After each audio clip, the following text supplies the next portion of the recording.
Assalamualaikum warahmatullahi wabarakatuh. Perkenalkan, nama saya Tosa Anggara dengan NIM 21042219. Pada kesempatan kali ini saya akan membuat video untuk memenuhi tugas mata kuliah Sistem Informasi Manajemen pertemuan ketiga dengan dosen pengampu Bapak Iip Permana STMT. Dan untuk materi yang akan saya paparkan pada pertemuan kali ini, yang pertama itu proses device atau perangkat pemrosesan, yang kedua output device atau perangkat keluaran, dan yang ketiga perangkat lunak. Dan langsung saja masuk kepada pembahasan yang pertama mengenai proses device atau perangkat pemrosesan. Jadi perangkat pemrosesan pada komputer adalah kumpulan dari beberapa hardware atau perangkat keras komputer yang saling terhubung satu sama lain. Jadi perangkat ini berfungsi untuk menerima input data dari peralatan input sebelum akhirnya diproses menjadi sebuah informasi yang akan ditampilkan untuk penggunaan komputer atau user. Pembagiannya itu terdiri dari yang pertama itu CPU atau Central Processing Unit. Jadi Central Processing Unit atau CPU atau yang lebih dikenal dengan nama prosesor adalah perangkat keras komputer yang saling penting dalam memahami dan melaksanakan perintah dari perangkat lunak.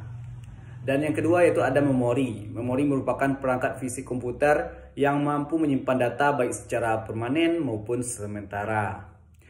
Memori termasuk komponen penting karena performa dari sebuah unit komputer salah satu ditentukan oleh komponen ini.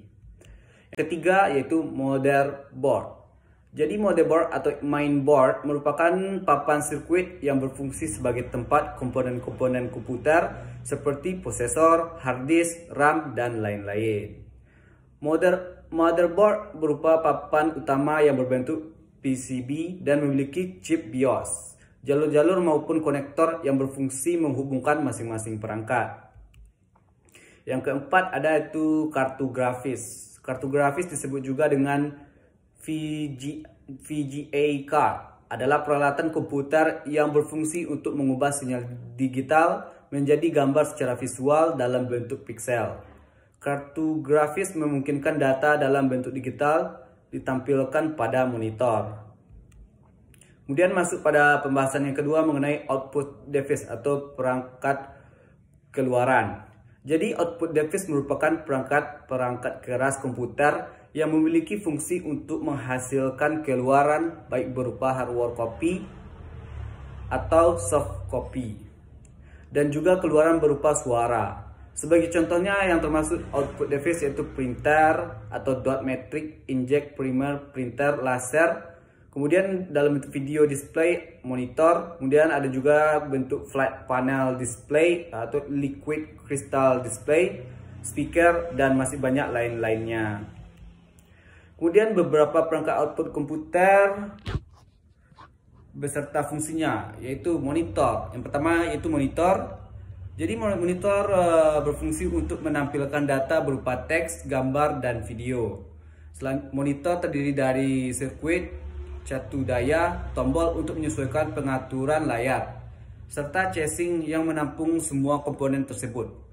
Saat ini monitor diproduksi dalam bentuk yang tipis dan memiliki berbagai macam ukuran.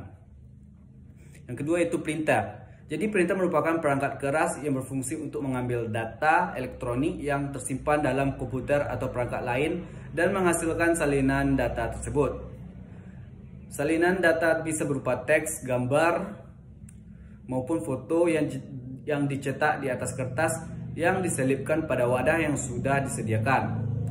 Printer memiliki beberapa tipe, tapi yang paling umum digunakan untuk komputer adalah tipe laser dan inkjet. Kemudian yang ketiga yaitu proyektor. Proyektor adalah perangkat keras yang digunakan untuk mengambil gambar yang dihasilkan oleh komputer atau pemutar Blu-ray. Gambar tersebut kemudian ditampilkan pada permukaan dasar di depannya seperti layar atau dinding. Kemudian pembahasan yang ketiga yaitu mengenai perangkat lunak. Jadi perangkat lunak adalah istilah umum untuk data yang diformat dan disimpan secara digital, termasuk program komputer, dokumentasinya, dan berbagai informasi yang bisa dibaca dan ditulis oleh komputer. Dengan kata lain, bagi sistem komputer yang tidak terwujud. Kemudian contoh contoh dan macam dari perangkat lunak, yaitu perangkat lunak aplikasi atau application software seperti pengolah data, lembar tabel hitung, pemutar media, dan paket aplikasi perkantoran seperti OpenOffice. Kemudian itu ada sistem operasi atau operating system, misalnya Ubuntu.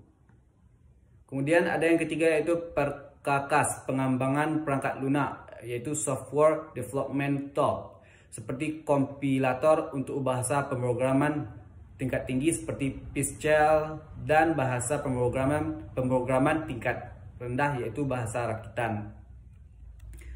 Kemudian yang keempat itu ada juga tentang pengendali perangkat keras atau device driver, yaitu penghubung antara perangkat keras, pembantu, dan komputer. Adalah software yang banyak dipakai di swalayan dan juga sekolah, yaitu pengguna barcode, scanner pada aplikasi database lainnya. Kemudian ada juga tentang perangkat lunak menetap atau firmware, seperti yang dipasang dalam jam tangan digital dan pengendali jarak jauh. Kemudian ada perangkat lunak bebas atau free libre software, dan perangkat lunak sumber terbuka atau open source software. Kemudian yang ketujuh ada perangkat lunak grafis atau freeware. Yang kedelapan ada perangkat lunak uji coba atau shareware atau trialware. Dan yang terakhir ada perangkat lunak perusak atau firmware. Nah, jadi sekian pemaparan materi dari saya. Jika ada salah dan janggal, saya mengucapkan mohon maaf. Wabillahi taufiq wal hidayah. Wassalamualaikum warahmatullahi wabarakatuh.